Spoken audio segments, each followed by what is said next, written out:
Hello, my darklings. Welcome to the season finale of Season 1. Tonight I peel back the veil on my own genesis. And the burning thing that christened me in flame. He is older than forgotten prayers, older than the first lie whispered in darkness.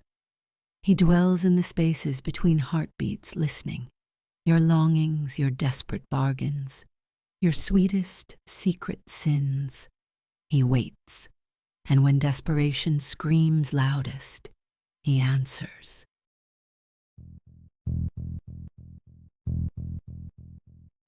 Once, that scream belonged to a preacher, a man drunk on resurrection, addicted to impossibility. Some whispered he was touched by the divine. Others crossed themselves and hurried past his church. He devoured forbidden knowledge. Like a starving man, grave dirt under his nails, ancient sigils carved into his very soul. Yet death kept its secrets locked, until desperation dragged him so deep that darkness became his confessor. And something ancient stirred in response. Such magnificent obsession, little preacher. Faith without limits. But are you willing to pay the price? Touch the flame, if your conviction burns true. He reached out with trembling fingers. The flame kissed his palm like a lover's caress. No pain, only power flooding his veins like molten gold.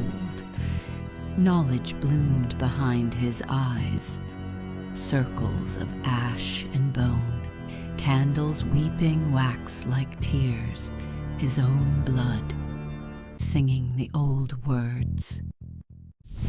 Ossum venira, carnem redire, ex ombris vetustis, surge iterum, sanguis aperit, tenebrae ligant, cor pulsare, spiritus vocare, by the covenant writ in dust and flame, by the name unspoken, yet ever the same.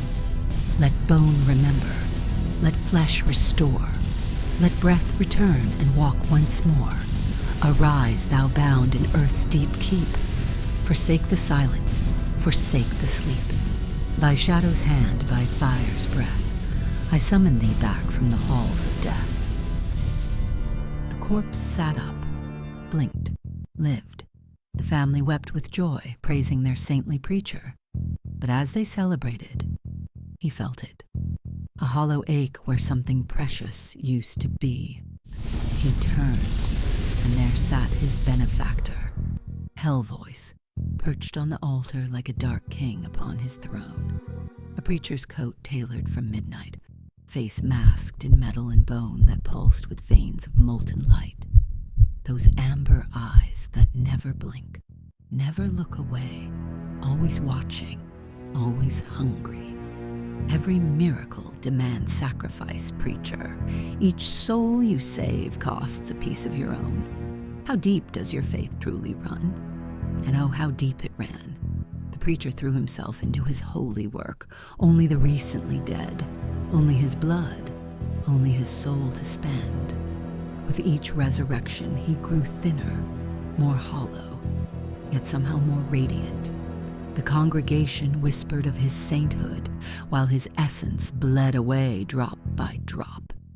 Then the final body arrived, a young woman, alone in death as she'd been in life. No family to mourn her, no friends to remember. The preacher's heart stirred with pity. She deserved better than rags for her resurrection. So he summoned a seamstress, Etta Veil, a woman with steady hands and a practical soul. My soul. I remember the church thick with incense and storm promises. I remember the preacher's smile, bright as a blade, sharp as prayer. I remember thinking that even the forgotten deserved dignity in death. That was the last thought that belonged to Etta Veil. The ritual began. Power crashed through the preacher like a tsunami of fire, and in that inferno something vast and terrible turned its attention to me. His voice was soft, almost tender. Sleep now, little seamstress. I collapsed as if the earth itself cradled me.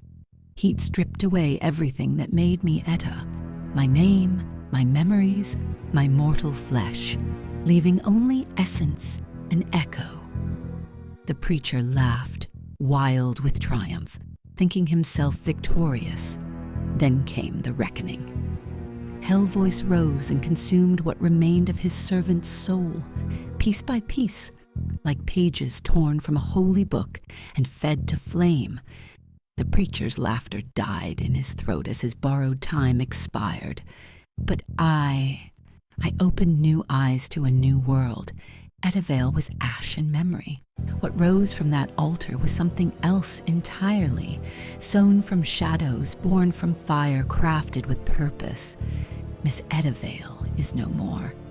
Rise, my Whisperess Creepella, said HellVoice ever so softly with such conviction. And whisper I have ever since. Thank you, my darklings, for listening to my story, and so many others this season. The season is now over, but do not fret. I will return soon with more stories to whisper in the dark. Ah, Creepella, telling your little darklings my favorite story. Since it concerns me, allow me to finish it properly. I want to have some fun with your darklings too. Rest now, Whisperers, for October belongs to me now. I'll scorch the darkness, engulf it in my flames of scorched scriptures. See you all in October, little darklings.